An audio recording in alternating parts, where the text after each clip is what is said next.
Hi, my name is Erica Fisher, and this is my Dispositions assignment for GCU. So the first question asks, what dispositions do you think you possess that you think will make you a successful teacher? Well, personally, after reading the article and reading through all of the dispositions, I think I possess all or 90% of them.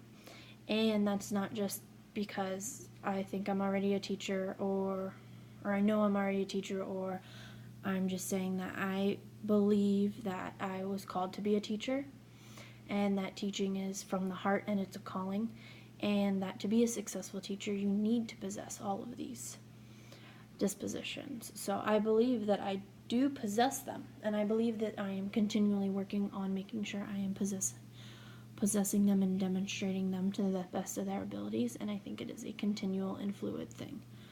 So at the moment, I think I do possess all of the qualities that will make me a successful teacher. Now, the second question asks, what dispositions do you need to work on before you enter the classroom as a first-year teacher? Well, I'm already in the classroom during my first year of teaching. So one of the dispositions I think I need to work on since being in the classroom is fairness. I am one who is willing to listen to each side of the story and know there is more side of the story, but I am also one to make a judgment call before all of the information is acquired. I am more a woman of action first instead of planning. I like to jump right in.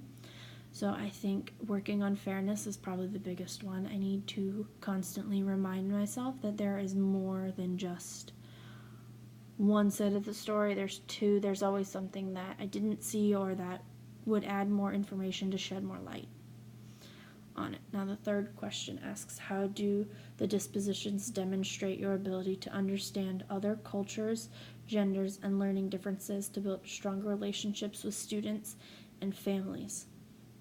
And then how do potential biases affect teaching? Well, I think that when you possess the dispositions like respect for the diversity of others, reflection, compassion, advocacy, knowing those, showing those, and practicing and continually improving those makes it so that you are able to be that understanding and compassionate teacher, so that when you come across students of different backgrounds and diversities and learning abilities and cultures, you are able to listen and understand and empathize and sympathize with where they are coming from and what they are working with, so that you can adjust what they need to be learning to fit them and how they learn. Now, I work in a low-income school, and my classroom is filled with kids of different backgrounds and learning abilities. So this is something that I practice often, making sure that I am understanding and compassionate, and I listen to what their needs are and adjust my lesson plans and my teaching strategies to fit them, to make sure they are gaining the best teacher possible, that they are gaining the lesson in a way that they will remember and they can make connections with and look back on in the years to come. Now, by just doing this and being that understanding person, you are able to build those strong relationships with the students. You can make it so that they can come to you and talk to you about anything and everything, and that they want to come to you and talk to you because you are willing to listen to them first before you say anything, make any sort of decision or comments or judgments. And by giving that to the students, you're then building a stronger relationship with their families, because they're able to go home and say, I had this problem, I went and talked to Miss Fisher, and she was able to help me solve and understand it, and I'm really grateful for that. So by just having those students have that relationship with you, you are then extending it to the parents, because the student feels it and welcomes it in the classroom and at school and outside of school. and how do potential biases affect teaching? I think potential biases affect teaching greatly. If you have a bias and you take that bias into the classroom, and when you are interacting with students, you are putting yourself at a disadvantage of being an effective teacher.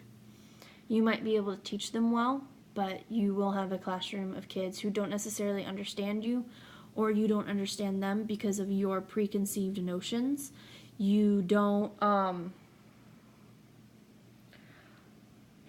know what that student is dealing with outside of your classroom necessarily, and you automatically have a judgment of what they're dealing with and how they're dealing with it and how they will bring that into the classroom. So I think when you have those preconceived notions and those biases, it puts you at a disadvantage for being the best teacher you could be.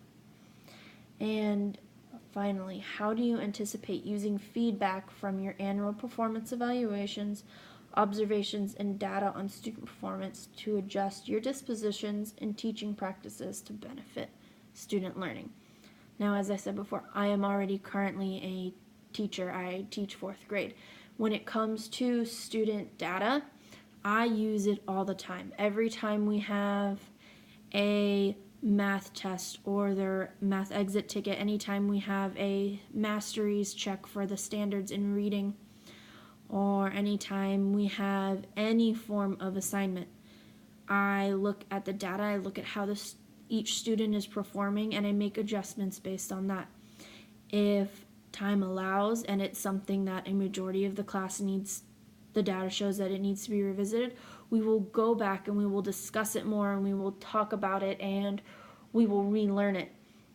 Now, if it's something only 1 or 2 students need revisiting, I will use our intervention time and I will create a assignment or activity for them that goes back and it hits those standards and it hits what they need to learn and where they need to make the learning gains so that they can spend the time focusing on that. While another student who has the data shows that they need to be focusing on something else has the ability to work on that as well, so that each student can be on their own learning path and have an individualized lesson for them to make sure that they are learning at their best. And using feedback and anticipating using feedback from performance evaluations and observations, I use that continuously. I have adjusted classroom management, I have adjusted lesson plans and teaching strategies, and I have discussed what ways I can adjust lesson plans and teaching strategies and classroom management to make sure that I am being an effective teacher, using strategies that are helpful to students and ones that actually work, as opposed to using ones that are ineffective.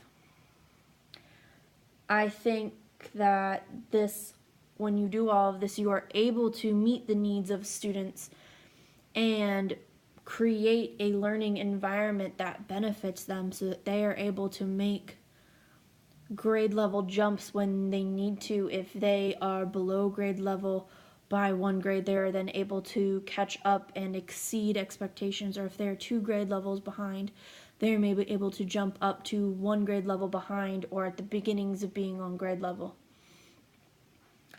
And all right, and I think that's it, and I hope I answered everything. Thank you. Goodbye.